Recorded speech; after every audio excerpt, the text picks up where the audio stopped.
예, 정관에 있는 하늘가족교회 김두수 목사라고 합니다. 여기 와서 처음에 보니까 26년 전에 뵀던 분들이 상당수가 조금 있고요.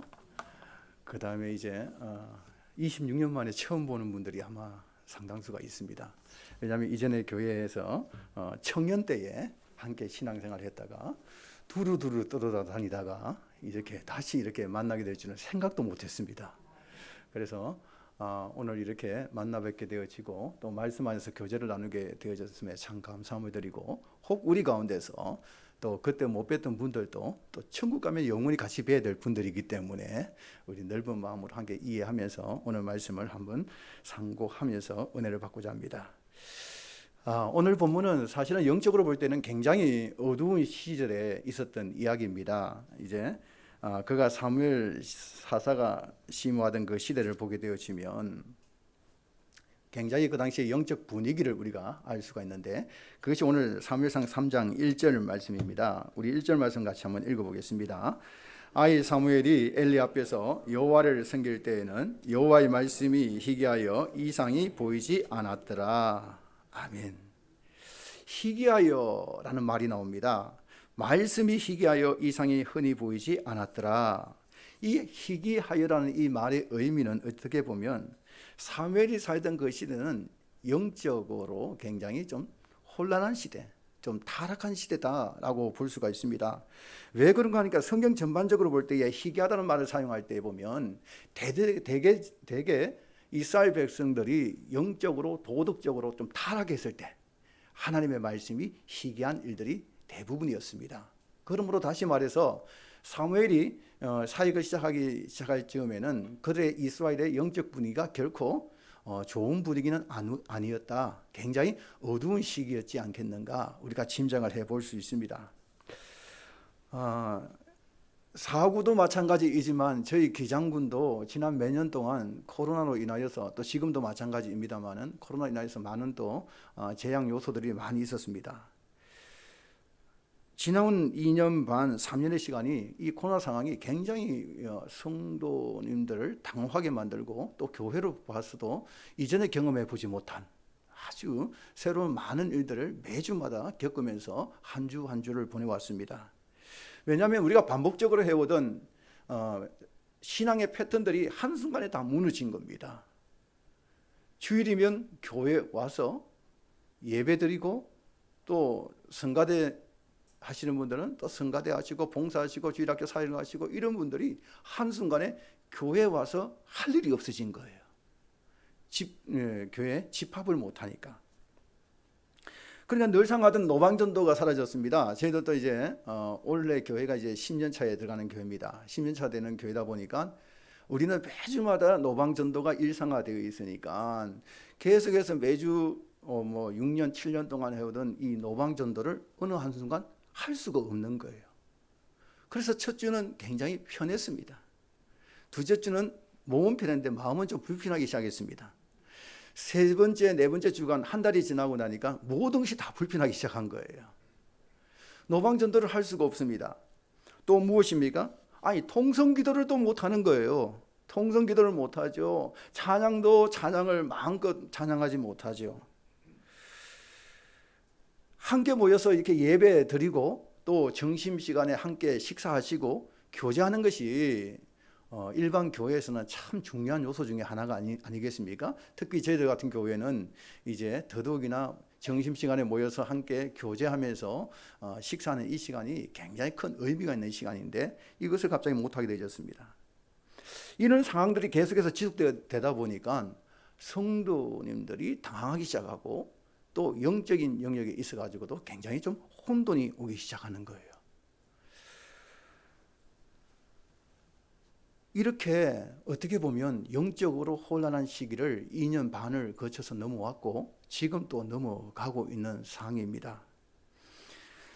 오늘날 우리가 살아가는 이 시대를 보게 되어지면 사무엘이 경험했던 것처럼 영적인 분위기가 결코 좋은 시대는 아니다 하는 것을 우리가 볼 수가 있죠. 그럼에도 불구하고 한 가지 분명한 사실은 사무엘이 활동하던 그 시대에, 그 어두운 시대에도 하나님께서는 하나님의 사람을 들어서 하나님의 일을 맡기더란 겁니다. 다시 말해 이 시대가 아무리 우리가 전도하기도 어렵고 또 이 시대의 사역과 봉사가 자유롭지 못한 상황에 있다 할지라도 하나님은 하나님의 일을 하나님의 사람을 통해서 지금도 이루어가고 계신 줄로 믿습니다. 네. 그 이루어가는 사람의 도구로 우리가 쓰임을 받아야 된다는 거예요. 우리가. 그러면 사무엘을 통하여서 알 수 있는 영적으로 이렇게 어수선하고 어려운 세대 가운데에서도 하나님께 쓰임받는 사람은 어떤 사람인가? 그것은 바로 하나님의 은혜, 하나님의 사랑을 경험한 사람들, 또 그것을 알고 있는 사람들, 이런 사람을 통하여서 하나님께서 이 시대에 하나님의 일을 이루어 가시더란 겁니다. 오늘 3절 말씀을 읽어보겠습니다. 하나님의 등불은 아직 꺼지지 아니하였으며 사무엘은 하나님의 궤 있는 여호와의 전 안에 누웠더니. 아멘. 사무엘은 어릴 때부터, 아주 어릴 때부터 성전에서 자라났습니다. 왜 그런 거 아니에요? 어머니가 아들이 없다고 보니까 하나님 나 아들 주시면, 내 아들 주시면 그 아들 하나님께 성전에 바치겠습니다. 드리겠습니다. 평생 여호와를 섬기게 하겠습니다. 소금 기도를 하셨어요. 그 바람에 사무엘은 이제 젖을 떼는 나이니까 한 3세 내지 4세 정도 되는 거죠. 그 나이에 이제 어머니의 소원대로 성전에서 이제 그가 어린 시절을 보내게 되어집니다. 사무엘 입장에서 가만히 보면 성전에서의 삶이 결코 쉬운 인생의 삶은 아니었지 않겠는가 생각해 봅니다. 성전에서의 일이란 것은 사실 보면 성전 봉사를 위해서 성전에서 일을 한다는 것이 겉으로 보면 거룩하고 성스러운 것인지를 몰라도 실제 그 안에서의 성전을 섬긴다는 것은 무슨 일입니까? 성전을 청소하고 어찌 보면은 온갖 허든의 일을 다 해야 하는 고역이 이제 기다리고 있는 것이 성전 안의 생활이 아니겠습니까? 게다가 어린 나이에 부모가 없는 것도 아니고 얼마나 엄마가 보고 싶겠어요? 아빠가 보고 싶겠어요? 그런데 그 성전에서 어릴 때부터 자이든 타이든 간에 그렇게 생활했다는 것, 그것은 결코 쉬운 생활들은 아니었을 것이다, 그렇게 볼 수가 있습니다. 그럼에도 불구하고 이 사무엘을 이야기를 들어보면 사무엘이 자기를 성전에 어머니가 보냈다고 해서 어머니를 원망하고 또 성전 생활이 불편하다고 해서 성전에 대해서 막 성전을 이탈해가지고 막 탈선을 하고 이런 거 한 건 기사가 없습니다. 그 반면에 엘리의 제사장의 아들들은 성전에서의 생활이 너무 지긋지긋하다고 어떻게 합니까? 그냥 그 성전을 바깥에 성전에 이제 에서 나가서 온갖 다른 일에 또 선치 못한 일에 비윤리적인 일에 막 또 종교적으로 또 범죄하는 일에 막 그 삶을 살아가는 엘리 제사장들의 아들들의 모습을 보면 볼 수가 있습니다. 이 모습을 가만히 보면 사무엘이 비록 성전에서 어린 시절에 어머니에 의해서 이렇게 서원기도에서 성전에 살았지만 그럼에도 불구하고 성전 삶 속에서 그가 묵묵히 그 일을 잘 감당하고 수행할 수 있었던 것은 그래서 바로 사무엘에게 하나님의 은혜가 있었고 또 하나님의 은혜에 대한 또 감사가 있었기 때문에 그 생활을 묵묵히 인내할 수 있지 않았겠는가. 아니라고 한다면 엘리의 제사장의 아들처럼 아마 탈선하지 않았겠는가. 그래서 우리가 한번 비교해 볼 수가 있습니다. 세상에서 제일 힘든 일이 무엇일까? 세상에서 제일 힘든 일이 자기가 하기 싫은 것을 하는 것이 제일 힘든 일입니다. 어떤 분들이 그런 얘기를 해요. 교회를 개척할 때에 목사님 교회를 개척하시면 힘들어서 어떡합니까? 라고 했는데 저보고 교회 개척하고 등 때미는 사람 아무도 없습니다. 목회자가 될 때도 그랬습니다. 왜 목회자가 되느냐? 목회자의 길은 힘들다 했는데 저보고 목회자 되라고 등을 떠밀어서 신학교 보내는 사람이 아무도 없습니다. 제가 좋아서 갔고 제가 좋아서 개척했고 제가 좋아서 신학 갔고 제가 좋아서 개척한 이유는 뭐냐면 하나님의 사랑이 그만큼 좋더라는 거예요. 좋으니까 목회자가 되기 위해서 목회자가 된 게 아니라 하나님께서 나를 용납하시고 긍휼을 베풀으시고 사랑해 주시고 그 사랑을 내가 어떻게 갚을 수 있을까? 좀 더 주님의 일을 감당하고 싶은 마음의 열망들이 모이니까 결과로 보니까 목회자가 되겠더라는 거죠. 세상에서 제일 힘든 일은 자기가 하기 싫은 일을 하는 거예요. 형무소의 좁은 공간에 갇혀 있는 이 죄수들은 좁은 공간에서 날마다 세상에 대해서 원망과 불평을 하며 살아갑니다. 그런데 동일한 좁은 공간에 살고 있는 정말 기도원의 기도굴에 있는 성도들은 어떻습니까? 똑같은 좁은 공간이에요. 그런데 기도굴에서 좁은 기도실에서 기도하는 성도님들은 그것이 원망과 불평이 아니지 않습니까? 기쁨이 있고 은혜가 있고 감사가 있고 눈물이 있고. 그러니까 환경의 문제도 아니고 장소의 문제도 아니고 그것은 바로 우리 마음의 문제입니다. 우리 마음의 문제. 성경을 읽다가 보니까 참 놀라운 한 내용의 부분을 우리가 보게 됩니다. 다 잘 아는 내용입니다. 야곱이 정말 아버지 이삭을 속이고 형 에서를 속이고 중간에서 이제 장자의 명분을 갈취하고 이제 외삼촌 라반의 집으로 도망간 사건을 우리는 잘 알고 있습니다. 외삼촌 라반의 집에 가서 이 야곱이 한 여인을 만납니다. 그 여인이 라헬입니다. 사랑하는 여인을 만나요. 근데 이 사랑하는 여인과 함께 결혼하고자 하니까 그 당시 풍습이 무엇입니까? 남자가 결혼하려고 하면 결혼 지참금이 있어야 되는 거예요. 근데 야곱이 결혼 지참금이 있을 리가 없지요. 왜냐하면 야반 도주하듯이 이렇게 집을 떠나왔으니까 가지고 있는 재물이 없지 않습니까? 그래서 결국 한 것이 무엇입니까? 7년 동안이나 자기가 노동을 해가지고 결혼 지참금을 이제 대신해서 그 라헬을 얻고자 그렇게 합니다. 그런데 그 7년이라는 시간, 어떻게 생각해보면 7년의 시간들은 결코 짧은 거 아니지 않습니까? 7년이라는 시간. 또 7년 그 시간은 결코 또 쉬운 것도 아니었을 것입니다. 고향을 등지고 타지에서 외삼촌 라반의 집에서 온갖 정말 보면 집안의 굳은 일을 다 도맡아 일하는 것이 쉬울 리가 없는 거예요. 그런데 성경을 읽다 보니까 한 가지 놀라운 사실을 발견하게 됩니다. 그것이 창세기 29장 20절에 보니까 이런 말씀이 나와요. 야곱이 라헬을 위하여 7년 동안 라반을 섬겼으나 그를 사랑하는 까닭에 7년을 며칠같이 여겼더라. 아니 7년의 세월을 며칠같이 여겼다는 거예요. 7년의 세월을 며칠같이 여겼다. 어떻게 이것이 가능한가? 오늘 그 창세기 29장 20절 말씀에 보니까 그를 사랑하는 까닭에, 그를 사랑하는 까닭에. 그러니까 그를 사랑하니까 7년 동안 그렇게 고생함에도 불구하고 그 7년이 정말 며칠같이 여겼더라. 이렇게 성경은 표현을 하고 있습니다. 초대교회 보면 스데반 집사님이 이제 예수 대 십자가 부활의 복음을 전가하다가 대중들로부터 이제 순교하는 장면이 나옵니다. 그 순교할 때에 죽음 앞에서 하나님을 원망했습니까? 주님을 원망했습니까? 그렇지 않습니다. 오히려 하나님 보좌 우편에 서신 예수님을 바라보면서 그 얼굴이 천사와 같은 모습으로 주어진 순교의 잔을 그대로 다 마셨습니다. 어떻게 이것이 가능합니까? 사랑하기 때문에 그렇습니다. 주님의 은혜, 주님의 사랑을 받았다는 것을 깨달았고 그 사랑에 감격을 하니까 그 시간들이 그 순교의 자리라 할지라도 심지어 죽음의 공포와 두려움마저도 사랑 안에서 다 사라지는 거예요. 보호자 우편에 계신 주님을 만난다는 기쁨으로 충만하니까 그 죽음을 이기는 겁니다. 사도행전을 보면 바나바가 자기의 이제 재산을 팔고 밭을 팔아서 가난한 자를 위해서 나눠줍니다. 어떻게 이것이 가능합니까? 하나님의 사랑과 은혜를 경험했기 때문에 그렇습니다.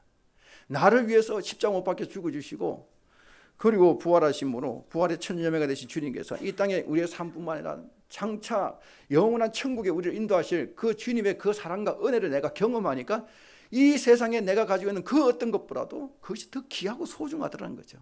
그리고 나 같은 죄인을 용서하셔서 하나님 자녀 삼아주시고 구원받는 백성 되어주심에 대해서 감사하니까 자기가 가지고 있는 것을 다 내놓을 수 있는 거예요. 사도 바울도 마찬가지입니다. 자기가 가지고 있던 좋은 기득권들이 많이지 않습니까? 그 기득권을 다 내려놓고 심지어 정신병자로 취급을 받으면서도 끝까지 거기를 걸어갈 수 있었던 이유는 무엇입니까? 복음 안에서, 예수 안에서 하나님의 사랑과 은혜를 경험한 거예요. 하나님의 사랑과 은혜. 하나님의 사랑과 은혜를 경험하게 되어지면, 그것을 깨닫게 되어지면 주의 일을 하다 받게 되는 고난과 핍박은 우리의 상처가 아니라 오히려 우리의 영광이 되어집니다. 그걸 누구보다 잘 알았던 사람이 누굽니까? 사도 바울입니다. 사도 바울이 뭐라고 했습니까? 예수님 때문에 받는 그 고난의 흔적을 향하여서 자기가 뭐라고 고백합니까? 내 몸에 예수의 흔적을 가졌노라. 예수의 흔적을 가졌노라. 오늘날도 마찬가지입니다. 하나님의 일은 어떤 사람들이 하는가? 하나님의 일은 복음 안에서 하나님의 사랑과 하나님의 은혜 가운데서 감사하고 감격하는 사람이 하나님의 일을 할 수 있는 줄로 믿습니다. 그 은혜가 나로 하여금 주의 일을 하게 만드는 거예요. 하라 해서 하는 게 아니라 내게 주신 은혜가 감사해서 그 일을 하는 거예요. 그런데 많은 사람들이 그 하나님의 일에 부르심에 순종하지 못하는 이유가 무엇입니까? 하나님의 일은 특별한 사람들이 하는 거라고 생각하는 거예요. 아주 특별한 목사님이나 또 장로님이나 권사님이나 뭐 직분자들이 그것도 직분도 중직을 맡은 분들이 하나님의 일을 하는 것이지, 하나님의 일은 특별한 사람들만 하는 것이라고 오해를 하기도 하고, 또 하나님의 일은 특별한 자격이 있는 사람이 하나님의 일을 하는 것이다, 그렇게 잘못 생각할 때가 많습니다.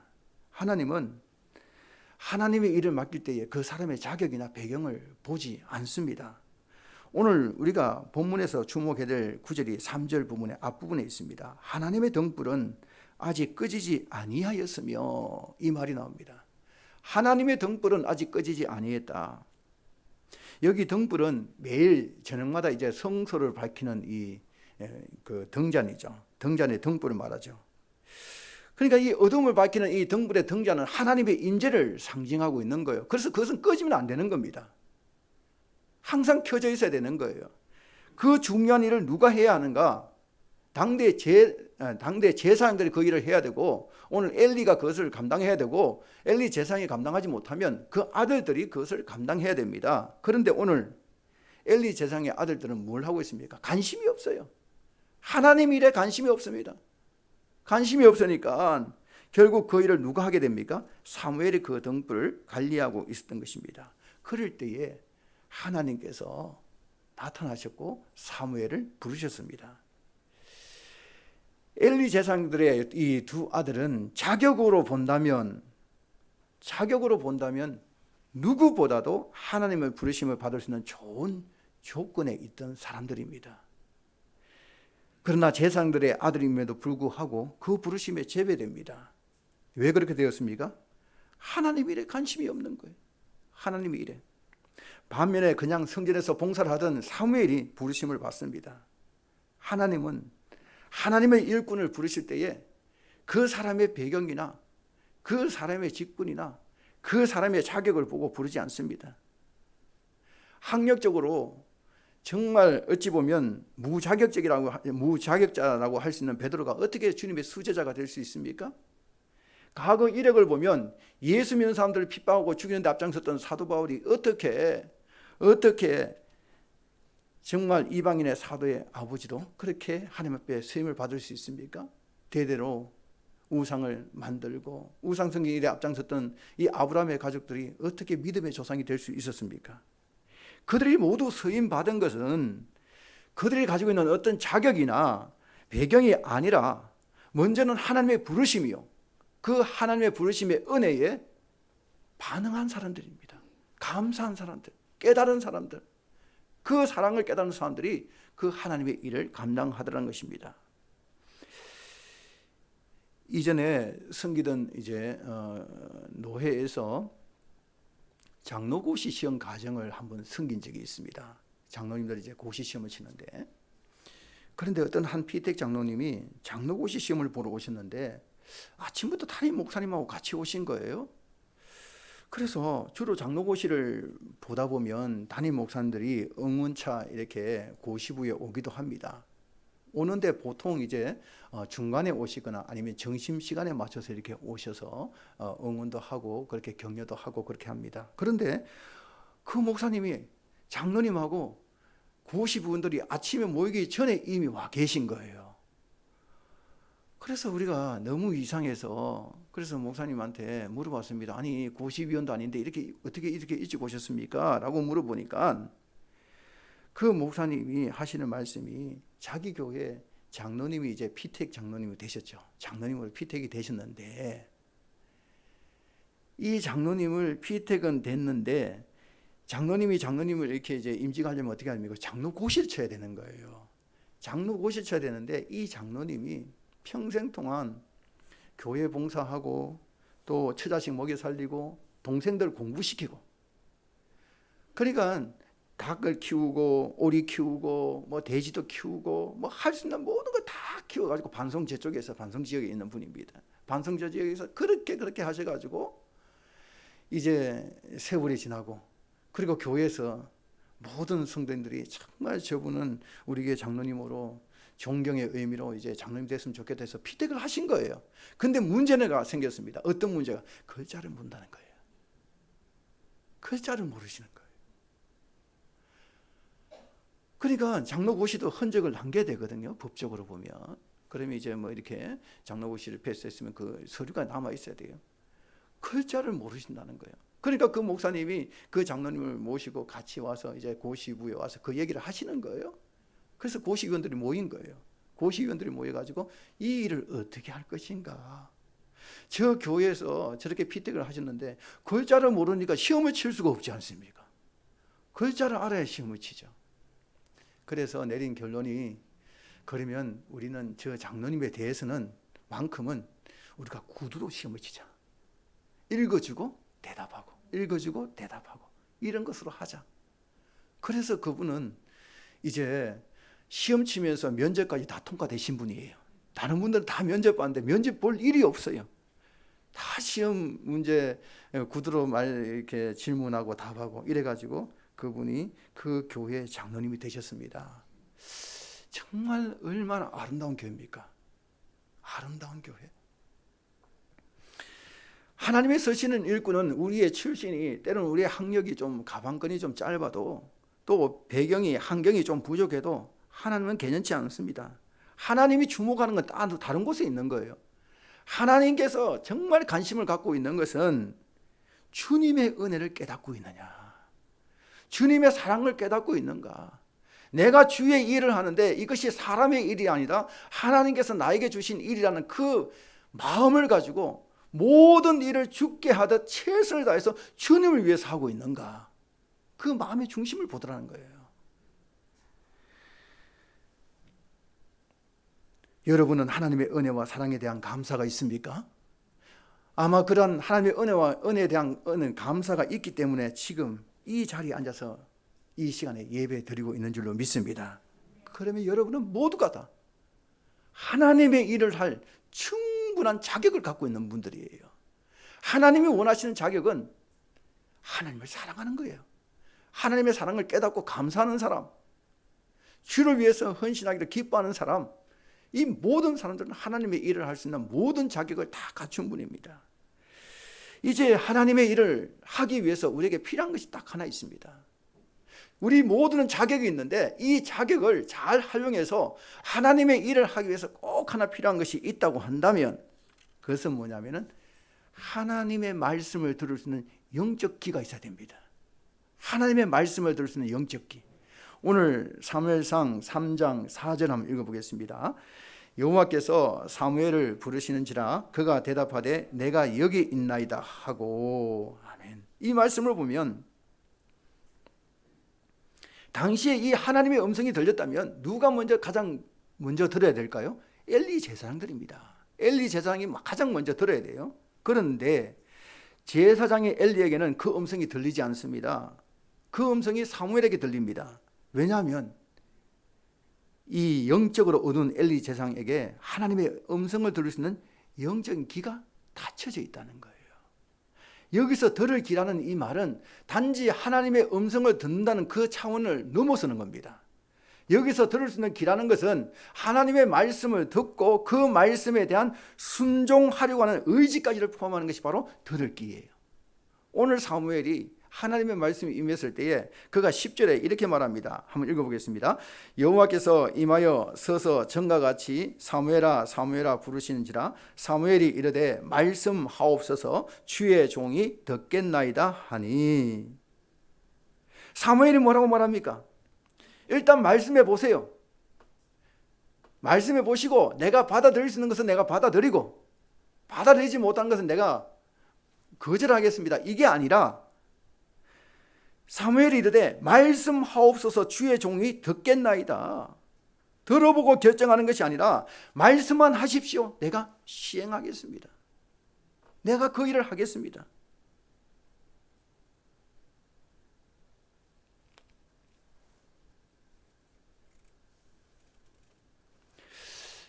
우리가 저희 교회가 이제 정관에 개척한 게 소대에 말씀드렸다시피 10년 차에 들어가고 있습니다. 10년을 맞이하면서 수많은 분들의 기도, 동력자들이 기도를 해주셨고 또 후원도 해주셨고 그렇게 해서 겉으로는 화려하진 않지만 그러나 하나님께서 또 하나의 건강한 교회로 정관 땅에 정관 하늘갈기를 세워주셨습니다. 지금도 여전히 그렇게 코로나 상황 이후에서 여전히 이렇게 안정된 것은 아니지만 그래도 함께 모여서 예배드리고 찬양드리고 간증을 나누고 이렇게 건강교회로 사역을 함께 공동체 이루어가고 있습니다. 많은 분들이 그 얘기를 합니다. 저는 기장업에 있던 기장로교에서 만 7년, 8년 동안을 이렇게 부목사로 있다가 정관에 가니까 기장업과 정관이 가까이 있지 않습니까? 가까이 있어서 많은 분들이 때로는 찾아와서 응원도 하고 기도도 해주고 위로도 해줍니다. 그러면서 하시는 말씀이 뭐라고 하냐니까 아니 목사님 왜 그렇게 제가 개척하셨습니까? 그 얘기를 많이 하세요. 그러면서 개척은 어렵지 않습니까? 라고 말씀을 하세요. 그러나 저는 이 이야기를 들을 때마다 별로 그렇게 기분 좋게 듣지는 않습니다. 왜 그런가 하니 많은 분들이 이 시대는 개척이 어렵다라고 말을 합니다.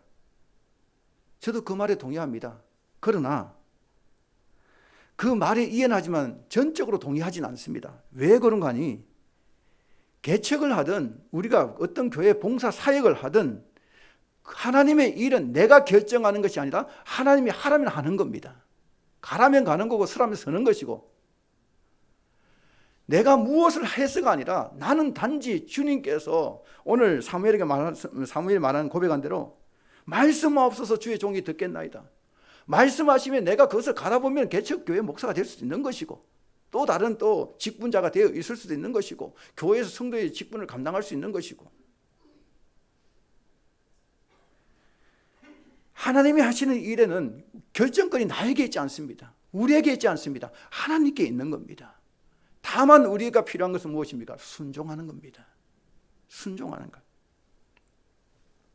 말씀을 정리하겠습니다. 하나님은 지금도 이 어두운 시대 가운데서도 하나님의 일을 할 일꾼을 지금도 찾고 계십니다. 하나님의 일에 쓰임받는 일꾼은 대단한 배경이나 학력을 요구하는 거 아닙니다. 단지 하나님의 은혜를 깨달아야 돼요. 하나님의 사랑을 깨달아야 돼요. 옛날에 그 은혜와 사랑을 깨달은 것이 아니라 지금 내가 하나님에 대한 열망과 열정과 그 감격과 감사가 살아있어야 돼요. 이 감사와 감격이 사라져버리면 우리는 아무런 하나님의 능력이 나타날 수가 없는 거예요. 주의 일을 하면서도 하나님 나에게 이렇게 식당 봉사를 맡겨주셔서 감사합니다 하면서 정말 식당에 설거지를 하면서도 이 더운 여름에 음식을 준비하면서도 기쁨과 감사함으로 준비해야 되는데 이것이 사라지면 어떻게 됩니까? 과거에 내가 어떤 신앙을 가졌든 지금 내가 이 은혜가 없으면 원망하고 덥고 불평하고 이런 것밖에 없지 않습니까? 그래서 하나님의 은혜와 사랑을 깨닫고 감사하는 사람, 그리고 주님의 음성을 들을 수 있는 영적인 귀가 열린 사람, 이런 사람은 하나님의 일을 할 수 있습니다. 누구든지 할 수 있습니다. 왜냐하면 하나님의 일은 누가 생각하듯이 아주 대단한 일이 아닙니다. 큰 일이 아니에요. 요한복음에 보면 무리들이 예수님께 찾아와서 말합니다. 뭐라고 말하니까 요한복음 6장 28절을 보니까 우리가 어떻게 하여야 하나님의 일을 합니까? 하나님의 일을 하오리까? 어떻게 하여야 하나님의 일을 하오리까? 예수께서 대답하여 이르시되 하나님께서 보내신 일을 믿는 것이 하나님의 일이니라. 예? 하나님께서 보내신 이 예수가 하나님의 아들이시고 그분이 구세주이시고 그분을 통해서만 우리가 구원을 받을 수 있다는 것, 그 예수 그리스도가 구세주라는 걸 믿는 그것이 곧 하나님의 일이라 그렇게 말씀하고 있습니다. 고 한경직 목사님이 남한산성에서 마지막 생을 마감할 때에 그 남한산성에 많은 분들이 찾아왔습니다. 영적으로 기라성 같은 영적 지도자들이 그 한 목사님 살아계실 때에 그래도 조언을 구하고자 찾아갔습니다. 그때 한경직 목사님 하신 말씀이 무엇입니까? 목사님들, 장로님들, 예수 잘 믿으세요. 예수 잘 믿으라고 했습니다. 예수 잘 믿는 것을 모릅니까? 평생 예수를 믿어 오신 분들이에요. 목사님들, 장로님들, 또 교계에서 지도자들입니다. 그런데도 불구하고 그들을 향해서 뭐라고 했습니까? 예수 잘 믿으라는 거예요. 예수 잘 믿으세요. 이 시대에 정말 하나님께서 쓰신 일꾼은 어떤 사람입니까? 예수 잘 믿는 사람입니다. 예수 잘 믿고 살아남는 거예요. 예수 잘 믿고 가정에서, 교회에서, 또 우리 직장에서, 우리 삶의 모든 영역에서 예수 잘 믿고 살아남아 있는 것, 이것이 곧 하나님의 일인 줄로 믿습니다. 큰일을 하자는 게 아니에요. 그냥 내가 주어진 환경 속에서 예수 잘 믿자는 거예요. 예수 잘 믿자. 예수만 잘 믿고 저와 여러분이 정말 주님의 말씀에 순종만 하면 우리 부산 사랑의 교회도 하나님께서 정말 아름답게 만들어 가실 줄로 믿습니다. 우리 한 사람 한 사람이 예수 잘 믿으면 이 부산의 복음화가 이루어지는 거예요. 나 한 사람이 예수 잘 믿으면 우리 가정이 사는 겁니다. 나 하나가 예수 잘 믿으면 우리 지인들이, 우리 친척들이 구원을 받는 거예요. 내가 구원하려고 하지 말고 내가 예수를 잘 믿음으로 인하여서 하나님께서 그들을 변화시켜 주기 위해서 서임받는 하나의 미랄이 되는 저와 여러분 되시기를 바랍니다. 하나님은 지금도 이 시대에 사무엘을 찾고 계십니다. 영적으로 어두운 시대에 가면 갈수록 하나님께서는 더욱더 이러한 일꾼들을 찾고 있습니다. 저와 여러분의 마음이 초심의 마음으로 돌아가서 정말 예수 믿던 처음 믿던 그 마음으로 돌아가서 예수 한 분만 있으면 내가 만족합니다. 내가 세상에서 어떤 대우를 받아도 관계없습니다. 내가 세상에서 예수 믿는 것 때문에 오히려 핍박받는 것 관계없습니다. 오히려 내 몸에 예수의 흔적을 가져노라 주님께서 우리에게 위로하시고 기쁨을 허락하여 주실 줄로 믿습니다. 야성적 믿음을 다시 한번 회복시켜서 정말 이 코로나 이후에 더욱더 하나님 앞에 크게 쓰임받는 저와 여러분의 삶이 되시기를 주님의 이름으로 축원드립니다. 기도하겠습니다. 이 시대에 사무엘을 찾으시는 좋으신 하나님, 우리가 하나님 앞에 내어놓을 것이 없지만 오늘 말씀에 의지하여 우리에게 베푸신 사랑과 은혜에 감사하며 주의 부르심에 우리의 삶을 드립니다. 턱없이 부족한 종일지라도 주님 기뻐하시면 들어 사용하여 주실 줄로 믿습니다. 부산 사랑의 교회를 들어 사용하여 주시고 이 교회를 통하여 사후와 이 민족의 이 부산 땅에 영성이 변화되는 선두 교회가 될 수 있도록 주께서 복을 더하여 주옵소서. 감사드리며 예수님 이름으로 기도하옵나이다. 아멘.